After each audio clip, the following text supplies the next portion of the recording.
Buenos días, buenas tardes, buenas noches, sea como sea. Continúo con el tema de la salida de Egipto. Es el tema 7, pero ya es la tercera parte. Es la tercera parte de este tema.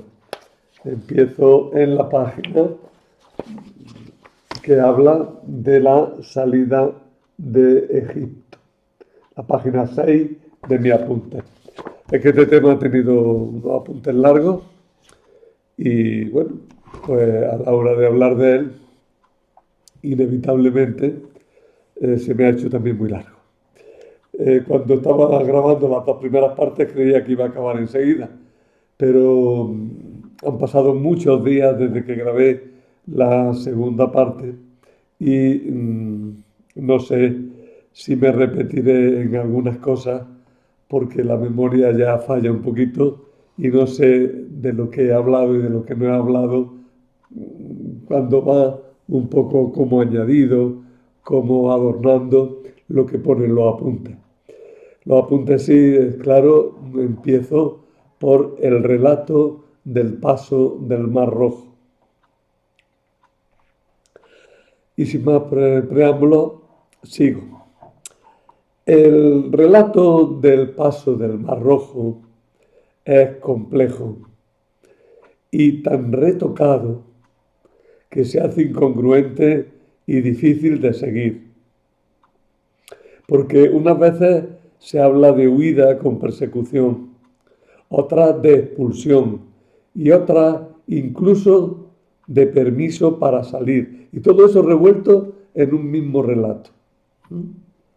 Cuando nosotros leemos el relato, nos damos cuenta de que la salida ha sido lograda por la acción de Dios. Y la persecución del faraón hasta el mar acaba en el más estrepitoso fracaso. Eso es lo que siempre ha permanecido. Pero los detalles muchas veces pues varían porque los autores bíblicos retocaron continuamente este texto para adaptarlo a distintas circunstancias. Hoy día cuando lo leemos de un tirón da la impresión de coherencia, da la impresión de claridad, pues entonces sí que los israelitas llegan hasta el borde del mar, de pronto descubren que el ejército los está persiguiendo, Moisés recibe la orden de Dios de extender su bastón, se abre la agua, los israelitas pasan a pie firme y cuando ya están muy avanzados el ejército empieza a entrar en el mar, pero cuando ellos llegan a la orilla el ejército de Faraón está todavía en medio del mar y se hunde en la agua formidable. Con lo cual los israelitas, sin combatir, porque el que combate es Dios, logran una victoria inigualable. Eso es lo que se nos queda. Ahora ya los cómo y los detalles son prácticamente imposibles de seguir, porque cada frase tiene una intención distinta y entonces habría que ver lo que estaba en la cabeza de los autores bíblicos, que es muy difícil a veces, ¿verdad? No obstante, vuelvo a repetiros, el autor bíblico no teme ciertas incoherencias si se trata de transmitir doctrina. La doctrina se transmite mediante el relato y eso implica que el relato tenga que ser recargado a veces y tenga que ser también a veces pues incongruente. En el mar encontraron su salvación los israelitas y su perdición los egipcios. Esto es claro, esto es lo fundamental del tema. Con este prodigio se completan los signos que demuestran que Dios es más poderoso que el faraón y que todos los dioses de Egipto. Se trata, por tanto, de una acción creadora. Dios domina las aguas, las separa, aparece lo seco, todo como en el relato de la creación. ¿Recordáis el relato de la creación? El Espíritu de Dios se cernía sobre las aguas, Dios separa las aguas superiores de las inferiores y finalmente aparece la tierra seca donde va a ser posible la vida de los hombres. Pues lo mismo aquí, Dios domina el agua y a través de las aguas, caminando por lo seco, el pueblo llega al comienzo de su camino hacia la tierra prometida con la protección de Dios. Se trata de una acción creadora. Dios domina las aguas.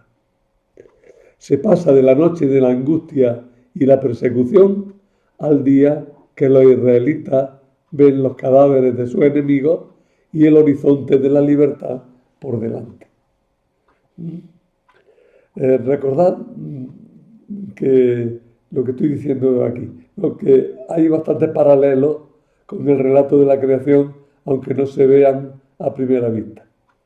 En el relato de la creación, al principio hay aguas y hay oscuridad, y sin embargo Dios es más poderoso que el agua y crea la luz y establece lo seco, y a través de las aguas nace un pueblo que será creación propia de Dios para que viva y traiga la salvación al mundo. El acontecimiento de la Pascua es el acontecimiento fundante del pueblo de Israel. Israel nace de un acto creador de Dios, que se elige un pueblo para que le dé culto. No me canso de insistir en la importancia que tiene el culto en estos primeros libros de la Biblia. Estamos todavía a la mitad del segundo libro de la Biblia, a la mitad del segundo libro de la ley, pero el culto sigue apareciendo con una fuerza muy grande, con una importancia muy grande. Dios se crea a un pueblo que le dé culto. Y este acto creador aparece con claridad, como ya he insistido antes, en el dominio de Dios sobre las aguas. El Señor se identifica como el Dios de los patriarcas y toda su acción salvadora aparece como expresión de su fidelidad a las promesas que les hizo. Dios es fiel. Yo soy el Dios de Abraham, de Isaac, de Jacob. Dios es fiel.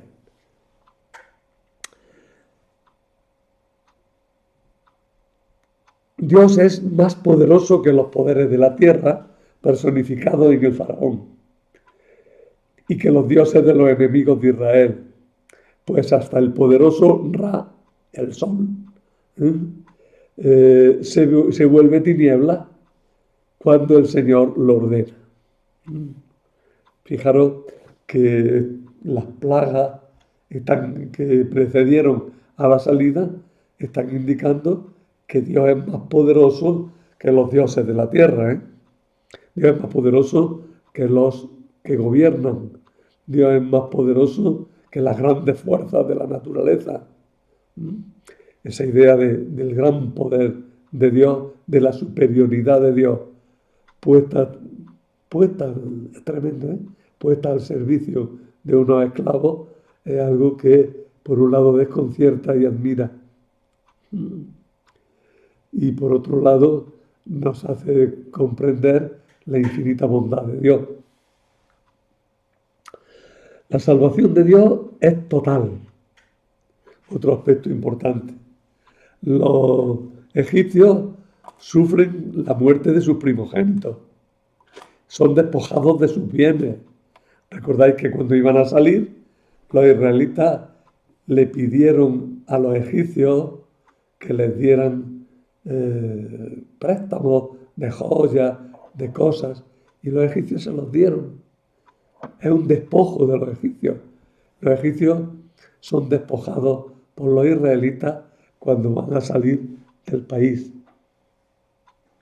Y el ejército de los egipcios, que parecía tan poderoso, también es vencido por las aguas a las que Dios ha dominado. De este acontecimiento surgirá la fiesta de Pascua. La fiesta en Israel, y en concreto esta fiesta de Pascua, que va acompañada de la fiesta de los ácimos, son el recuerdo y la actualización de los hechos salvadores de Dios y carecen de cualquier carácter mágico, ya que responden a un mandamiento y a una necesidad de integrarse casi sacramentalmente en la acción salvadora de Dios. No hay magia, sino todo lo contrario. Hay acción de Dios libre, voluntaria, generosa y salvadora. Y el pueblo se integra en esa voluntad de salvación celebrando la fiesta. Fiesta es continuidad, es presencia del acontecimiento. Por tanto, estamos en una economía casi sacramental. Los primogénitos son de Dios. Es otra afirmación que tiene importancia para los israelitas luego después en el desarrollo de su historia. Los pueblos de los alrededores sacrificaban a sus primogénitos porque consideraban que eran de Dios y con eso querían ganarse la benevolencia divina. Pero el pueblo de Israel verá la muerte de los primogénitos no como un acto de culto, sino como un castigo de Dios a los pueblos. Por eso Israel no podrá hacer sacrificio humano, porque precisamente los primogénitos son de Dios y Dios no quiere sacrificio humano. Este tema, por tanto, es sumamente importante. Se van superando formas de culto y formas de religión totalmente aberrantes que, sin embargo, habían tenido mucha importancia. Pero se salvan los valores que estaban por debajo incluso de esa forma aberrante. La vida es de Dios. Y precisamente por eso el hombre no puede atentar contra ella, porque es de Dios. Es don de Dios y es salvación de Dios. Las actitudes dominantes en la fiesta tienen que ser la obediencia, el agradecimiento y la actualización en el recuerdo. Ya he dicho, los primogénitos son de Dios. La vida es de Dios. Y el primer fruto de la vida le pertenece de una manera especial a Dios. El reconocimiento de este hecho se expresa con la ofrenda de los primogénitos a Dios en el sacrificio. Pero Dios no quiere sacrificio humano. Por eso el primogénito del hombre ha de ser sustituido por animales siempre. Se distingue entre algunos tipos de animales que pueden ser rescatados, pero y si no hay que sacrificarlos. Pero en cuanto al hombre, los primogénitos tienen que ser sacrificados siempre, aunque sean, al revés, los primogénitos al revés.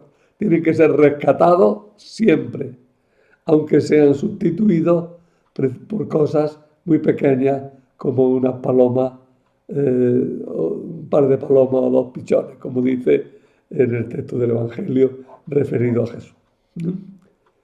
No es que la vida del hombre sea barata, es todo lo contrario. Es que Dios no quiere el sacrificio humano. Cristo murió y resucitó en la Pascua.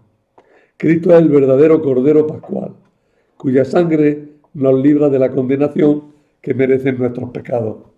Por eso la Pascua cristiana no será ya el recuerdo de la salida de Egipto, sino el recuerdo de la muerte y resurrección del Señor.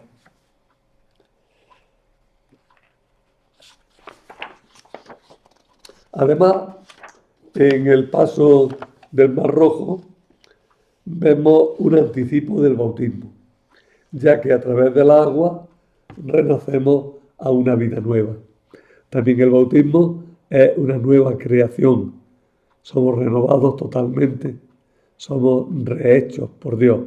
El que no nazca de nuevo del agua y del Espíritu, dice San Juan, hay que renacer. Bueno, lo dice el Señor hablando con Nicodemo. El camino por el desierto.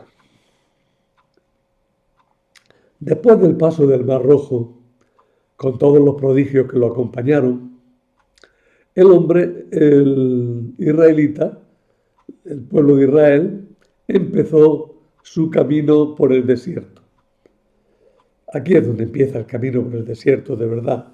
Lo que hay antes de llegar al Mar Rojo es una primera etapa que empieza realmente a dar su fruto y a realizarse con la salida del mar. Cuando ya han pasado del mar, empieza el camino por el desierto. Un camino que habría de durar 40 años. Ya desde su salida de Egipto habían sido guiados por la columna de nube durante el día, una nube oscura que los va guiando, y una columna de fuego que protege, ilumina y marca la etapa del camino. Por tanto, una columna de nube los guía durante el día, una columna de fuego muestra a Dios presente en el pueblo durante la noche. Dios protector, Dios guía, Dios acompañante del pueblo en su caminar.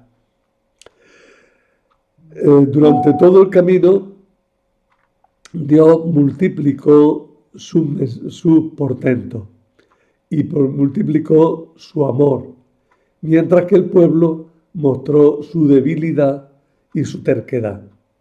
Esta contraposición, debilidad del pueblo, poder de Dios, terquedad del pueblo, misericordia de Dios, es constante durante todo el camino. Cuando pasaron el mar, faltó enseguida el agua y llegaron a un sitio que se llamaba Mará, y el agua que había en Mará no era potable. Pero Dios hizo potable ese agua mediante un madero. En Mará Dios da leyes y llama al pueblo a su cumplimiento. En prueba de protección, introduce a Israel en un oasis paradisiaco, que no será la tierra definitiva, pero que de alguna manera la anticipa. El hambre y la carestía de víveres en el desierto provocaron nuevas protestas. Y Dios envió codornices y maná para alimentar al pueblo. El maná era un pan prodigioso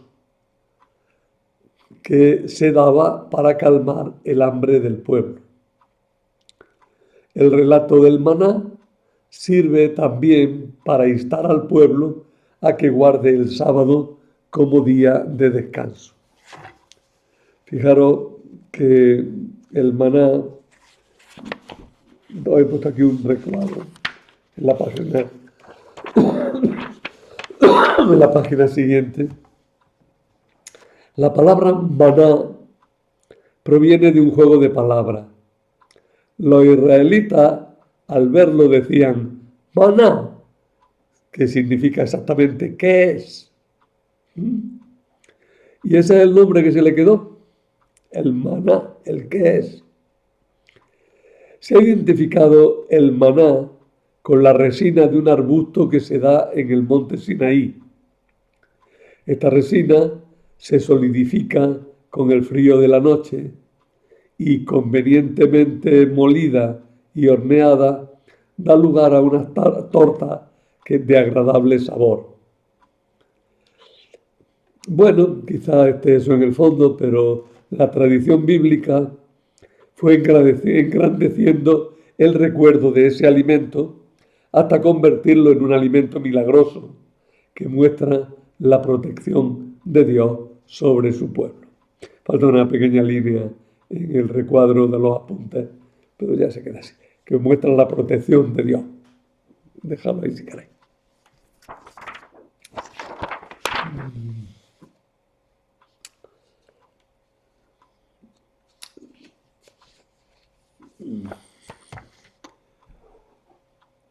Seguimos.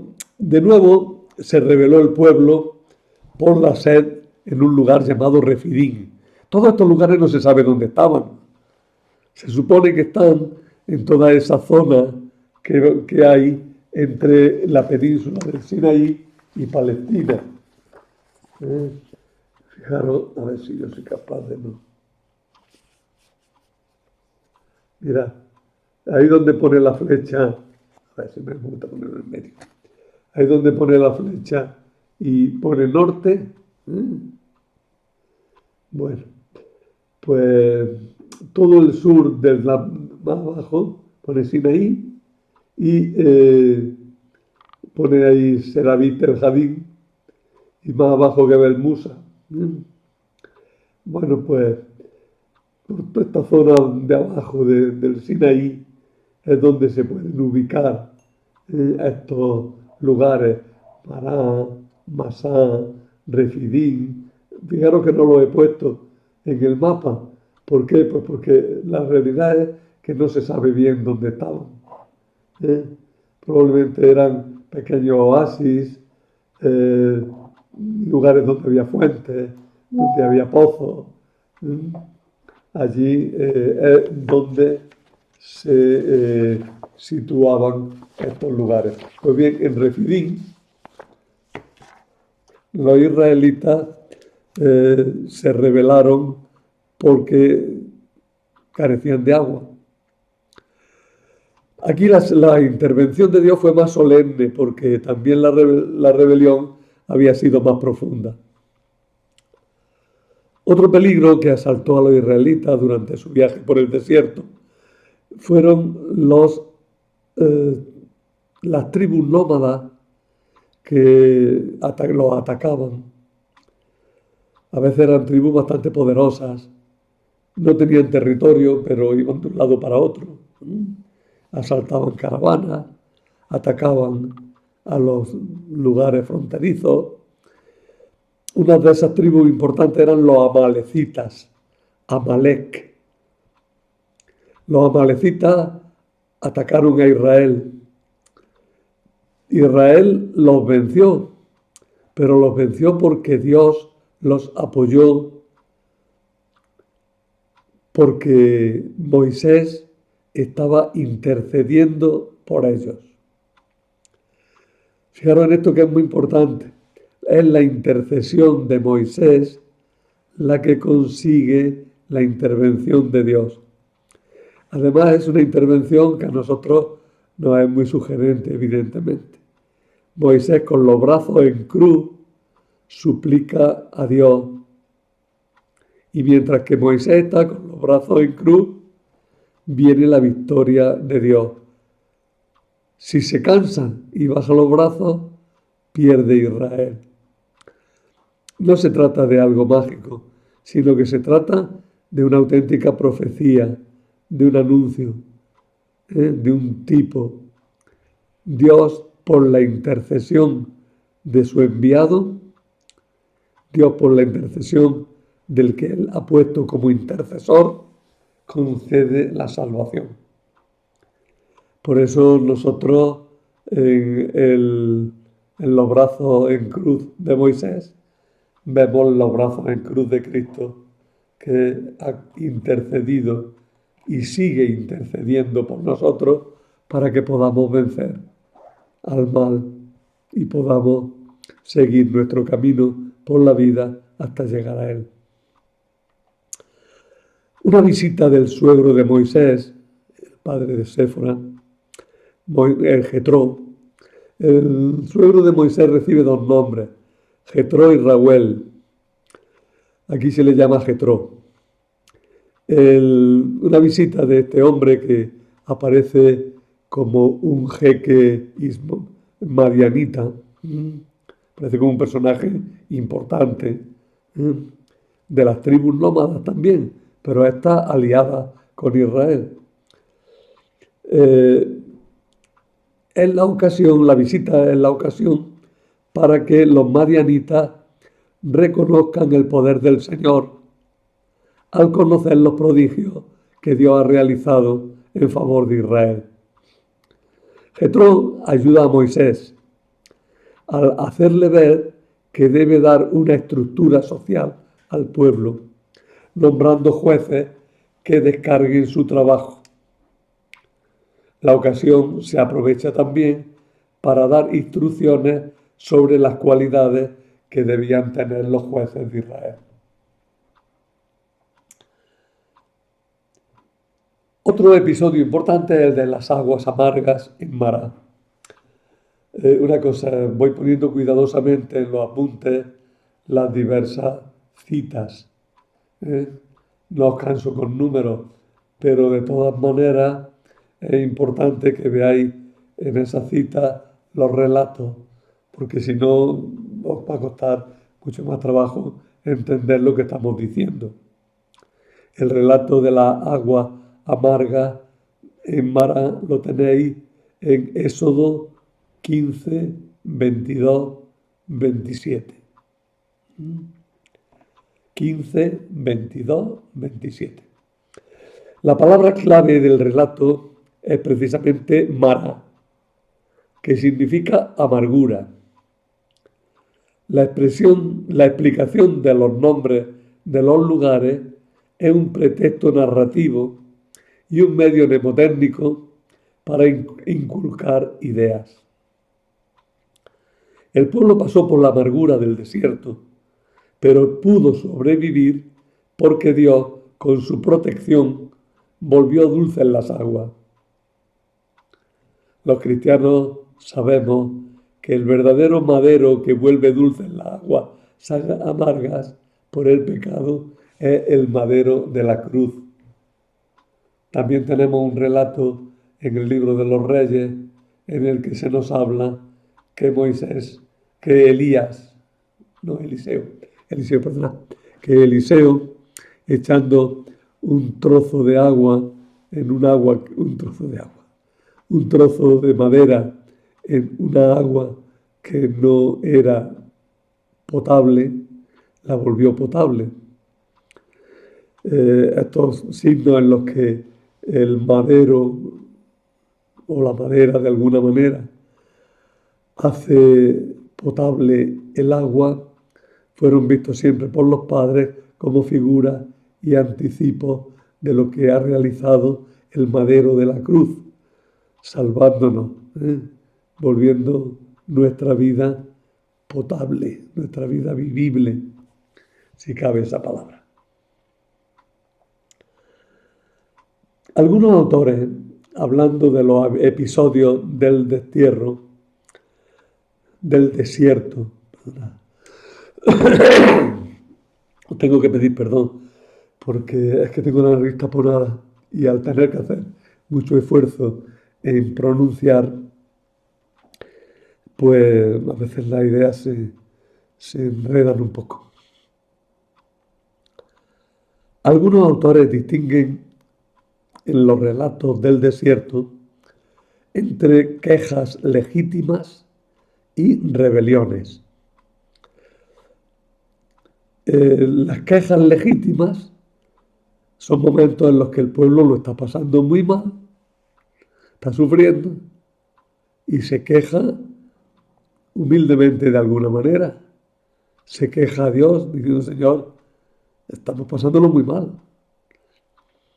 Esas quejas legítimas son atendidas siempre por Dios benévolamente.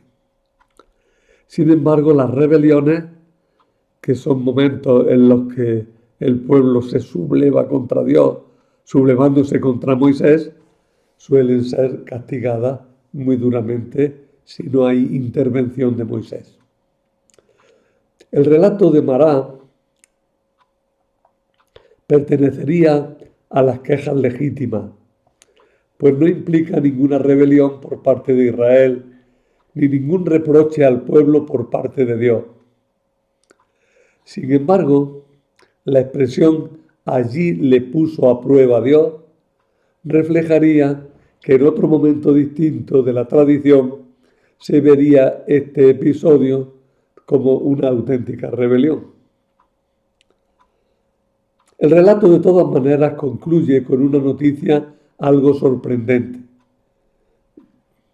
ya que anticipa la alianza y el don de la ley. La idea que destaca es que el pueblo nunca ha existido sin la ley de Dios. La llegada a un oasis con 70 palmeras y 12 fuentes es un anticipo, como he apuntado antes, es un anticipo, una premonición de la llegada a la tierra prometida.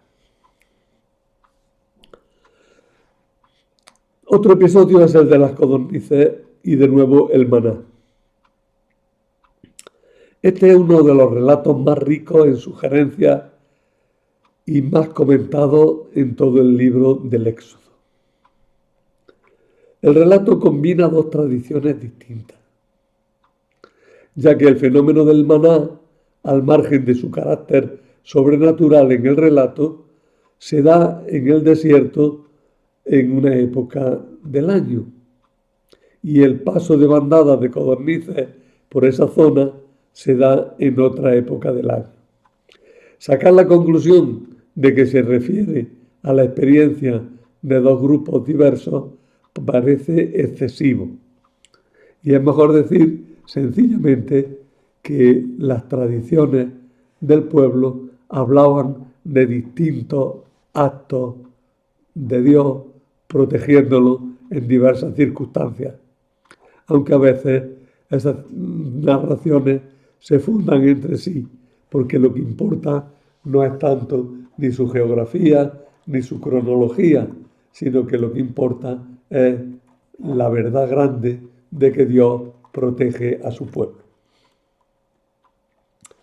El relato tiene un paralelo en el libro de los Números 11:4-34, donde las cosas suceden con menos aparato sobrenatural y con menos carácter milagroso. Conviene que tengamos en cuenta estos relatos menos milagrosos, porque nos hacen caer en la cuenta que los relatos milagrosos lo que están es magnificando un acontecimiento para destacar la verdad grande de la protección divina. En Éxodo, todo el relato pretende inculcar dos ideas. Dios es capaz de alimentar a su pueblo en el desierto y el pueblo debe guardar el sábado, como resumen de todos los mandamientos de Dios. Tened cuidado con este tema del sábado, que el Nuevo Testamento será muy polémico con él. Cristo entra en una polémica muy profunda con el sábado y de esa polémica hablaremos en el momento en el que podamos. Pero que de antemano dicho una cosa, la ley antigua está superada, está superada por Cristo en la cruz. Los cristianos ya no tenemos la ley provisional de Moisés, sino que tenemos la ley definitiva de Cristo. No perdáis eso de vista. Pero estamos viendo ahora mismo lo relativo a Israel, y por eso insistimos en algunas cosas. Los comentaristas rabínicos igualaron el maná con la ley. Y ya en Deuteronomio 8:7 se comenta: te dio a comer el maná, que ni tú ni tus padres habíais conocido, para mostrarte que no solo de pan vive el hombre, sino que el hombre vive de todo lo que sale de la boca del Señor. Recordáis estas palabras, ¿verdad? Como Jesús las utiliza para rechazar al demonio en las tentaciones.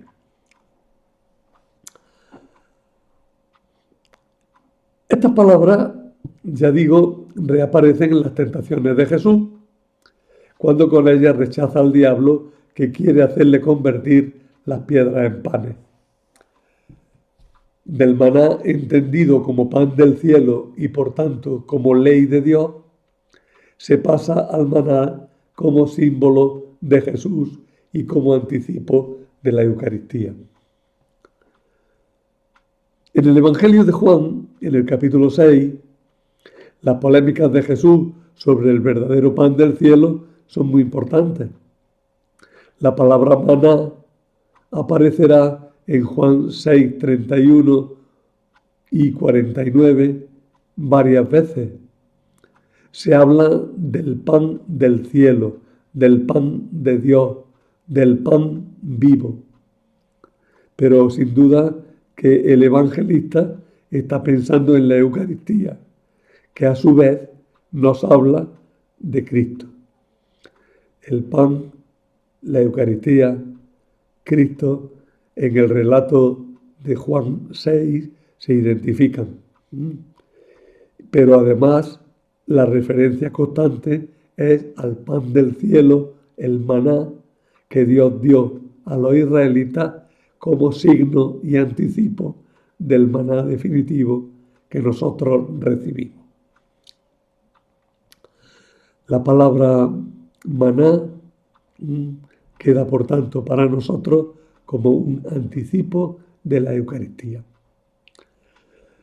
En un contexto muy diverso, en la carta a los Hebreos 9:4 y en Apocalipsis 2:17, también se habla del maná guardado en el templo. En Hebreos, como pura descripción del santuario, en Apocalipsis, como don oculto de Dios para el que venza con Cristo en la lucha contra el mal. Son distintos símbolos que van apareciendo. Éxodo 17:1-7 nos va a hablar de la rebelión de Masá y Meribá. Masá y Meribá, Masá significa prueba, Meribá significa pleito.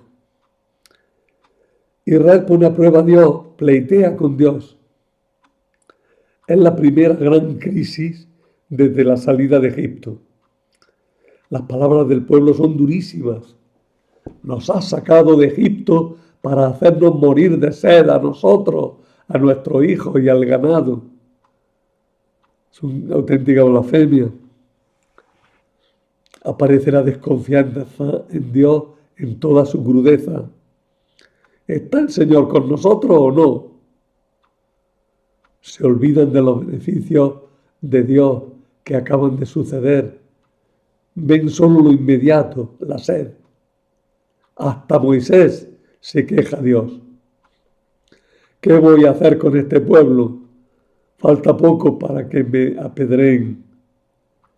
Parece que todo va a acabar en un inmenso fracaso.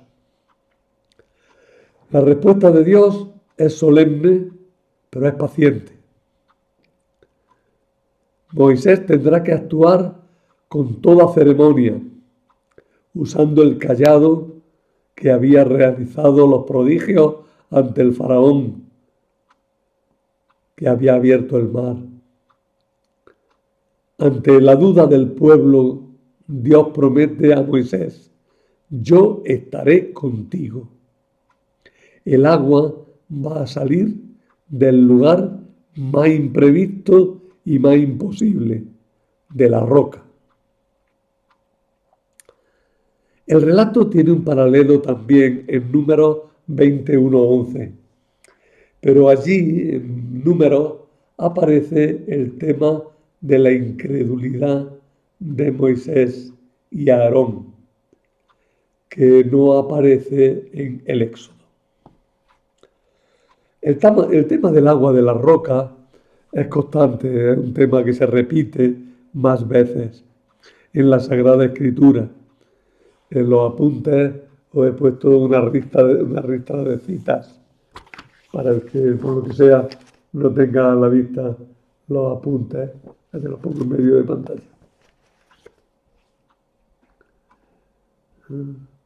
Son esos, ¿eh? está en medio de la pantalla. El tema del agua de la roca aparece muchas veces en la Sagrada Escritura. Deuteronomio, los Salmos, el libro de la sabiduría. Si alguien no tiene los apuntes, que detenga un momento y tome nota.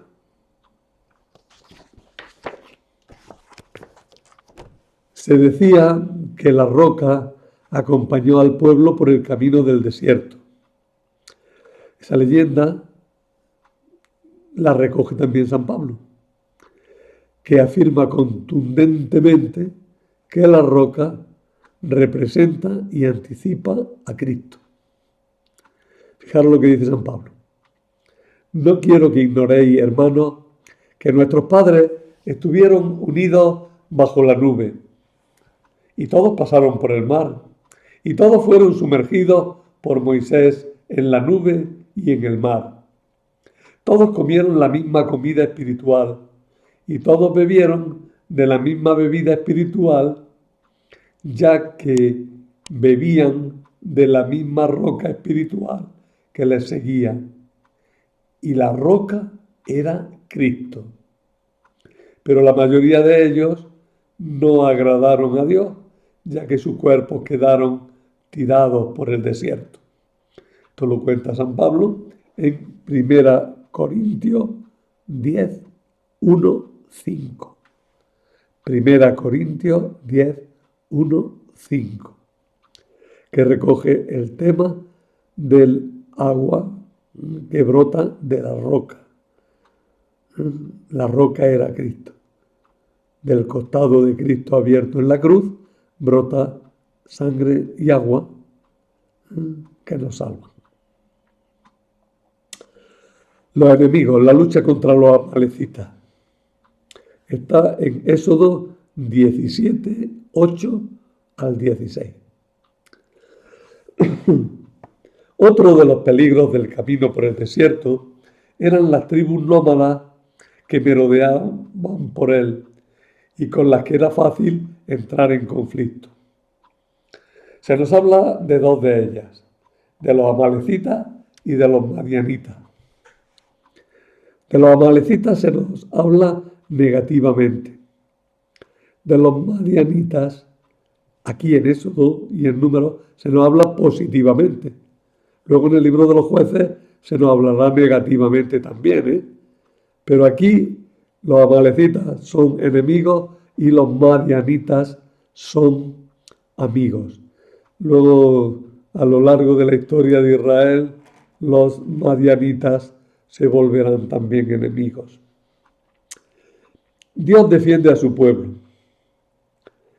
Encontramos aquí a la figura de Moisés como intercesor y la oración de Moisés expresada en sus brazos en cruz es poderosa. Mientras Moisés ora, el pueblo no tiene nada que temer. El texto ha sido utilizado por los autores espirituales para insistir en el valor de la oración. También hay que destacar que Moisés, con los brazos en la cruz, intercediendo por su pueblo, es claramente una figura de Cristo, que con su entrega en la cruz y su intercesión ante el Padre, nos hace vencer a todos nuestros enemigos. Por primera vez en este relato aparece Josué como lugarteniente de Moisés en la guerra. Un nombre del lugar, Yahvé Nisí, que significa Yahvé es mi bandera, sirve para explicar lo sucedido y la situación que se crea. Los amalecitas son totalmente rechazados. Queda como recuerdo del acontecimiento para siempre esta historia. Jetró y la institución de los jueces. 18:1-27. Bueno, creo que os dais cuenta de que estoy ampliando lo que había anticipado antes. Los madianitas aparecen como amigos de Israel en su primera época. no serán luego amigos en la época de los jueces. Pero en esta primera etapa aparecen muy cercanos a Moisés y la revelación del nombre del Señor se hace en su territorio. Las relaciones de Moisés con Madián ayudarán a dar estructura al pueblo mediante la institución de los jueces. El relato tiene dos partes señaladas como dos jornadas. En el verso 13 se dice, al día siguiente, en la primera jornada, se habla de un acto de culto celebrado junto con los madianitas en honor del Señor en Cadés, para celebrar la vuelta a Moisés de su mujer Séfora y sus dos hijos, Gersón y Eliezer. En la segunda jornada, la preocupación es la desorganización que produce en Israel la concentración de todo el poder en Moisés, a pesar de que varias veces antes se ha hablado de un consejo de ancianos. La elección de los jueces tiene un cierto aspecto militar por su estructura. Se critica la excesiva concentración de poder como destructora para el jefe y paralizante para el pueblo. Se dan consejos sobre las cualidades que deben adornar a quien tiene gobierno. El juez ha de ser capaz, temeroso de Dios, íntegro, insobornable.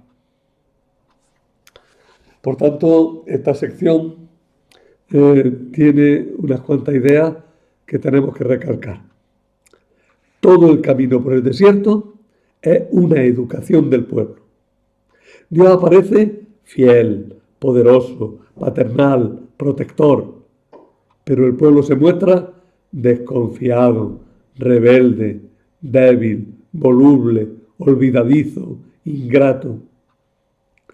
Las tentaciones de volver atrás son constantes y las dificultades del camino por el desierto no son asumidas y aceptadas, sino vividas con rebeldía.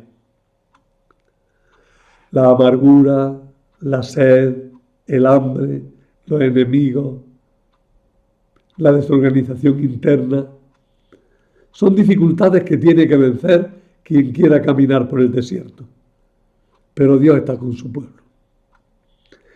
Todo lo sucedido en el desierto, dirá San Pablo, sucedió en figura para nosotros. En estos textos tenemos que aprender a ver la generosidad de Dios, nuestra propia ingratitud. Las maravillas del camino hacia la tierra prometida son las maravillas que Dios hace con cada uno de nosotros, guiándonos hacia una vida más plena en Cristo. Y una última cosa, un último tema que desarrollo también un poquito, a pesar de que va a ser un poquillo larga esta clase, pero bueno, intentamos que no dure. En el monte Sinaí, Dios se manifestó a su pueblo e hizo alianza con los israelitas mediante Moisés. La alianza se convirtió en el elemento fundamental de la religión israelita. Se trataba de una alianza con obligaciones por ambas partes. Estas obligaciones se podían resumir en la famosa frase: vosotros seréis mi pueblo y yo seré vuestro Dios. La relación del Decálogo con la teofanía del Sinaí es probablemente posterior a los acontecimientos, pues se ve que las tradiciones están fundidas, interrumpiendo el relato del capítulo 19 del Éxodo, que continúa lógicamente en 20:18, después de la interrupción que supone la inserción del Decálogo. El resto de la legislación es muy complejo y procede de distintas épocas. Lo importante, sin embargo, es que toda la legislación se ve desde el concepto de alianza. La ley para Israel es la expresión de la voluntad del Dios que ha hecho alianza con su pueblo en el Sinaí. Esta alianza, además, tiene un carácter fundante para el pueblo. Israel es quien es Israel porque hay una alianza de Israel con Dios. La alianza es lo que constituye a Israel como pueblo y como pueblo de Dios. En Cadés se sitúa la muerte de la hermana de Moisés, María. Y desde Cadés se hizo la exploración de la tierra prometida en la que tanta importancia tiene un personaje llamado Caleb, que luego constituirá el núcleo de la tribu de Judá, que nace en torno a la zona de Hebrón, al norte de Cadés. De eso hablaremos en su momento. Desde Cadés, algunas tribus entrarían en la tierra prometida por el sur, pero otras tribus que también residieron en Cadés parece que dieron un largo rodeo hacia Transjordania, bordeando el territorio de Edom y el territorio de Moab. Allí empezaron a establecerse las tribus tras vencer a Sihón, rey de los amorreos, y a Og, rey de Basán. Y desde allí, tras la muerte de Moisés en el monte Nebo, un grupo de tribus mandadas por Josué comenzó la conquista de la tierra. Una pregunta sobre la ruta del Éxodo. No podemos saber cuál fue la ruta del Éxodo por varias razones. Primero, porque los relatos reflejan tradiciones muy diversas que se han mezclado unas con otras y que se han contaminado unas con otras. Segundo, porque los nombres del lugar no responden a lugares conocidos actualmente.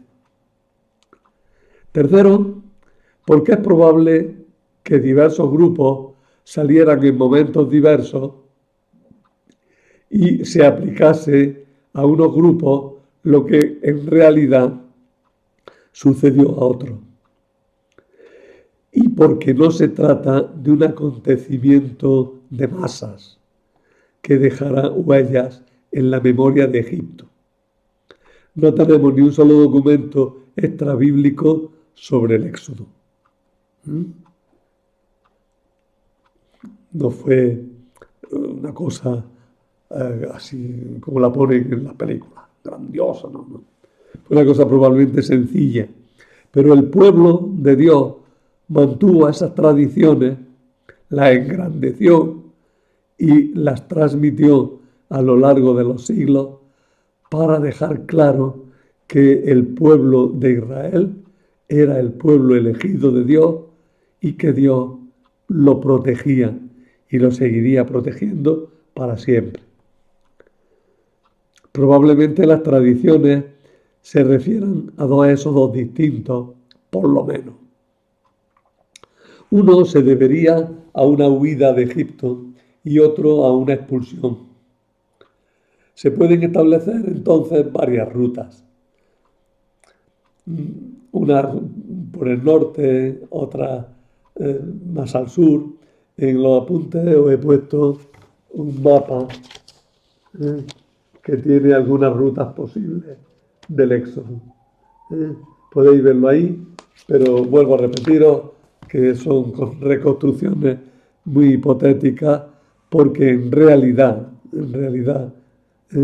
las tradiciones se han transmitido en desorden, contaminadas unas con otras, engrandecidas, y por consiguiente es absolutamente imposible trazar con seguridad una auténtica ruta del Éxodo.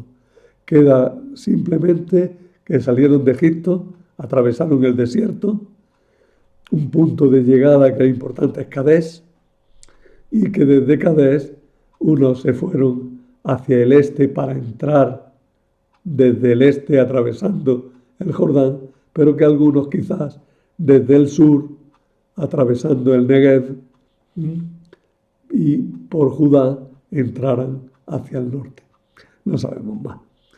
De todas maneras, que se quede para nosotros de todo este tema la gran verdad. Dios liberó a su pueblo de Egipto, lo salvó y le dio una tierra buena, de la cual ya de todo eso hablaremos en los temas siguientes. Con eso acabo los apuntes del tema 7, que ha tenido 3 charlas. Este tema 7 ha tenido 3 charlas. Y esta es la tercera con la que he terminado. La semana que viene habrá apuntes nuevos y habrá pues charlas nuevas, si Dios me lo concede. Nada más, hasta otro día.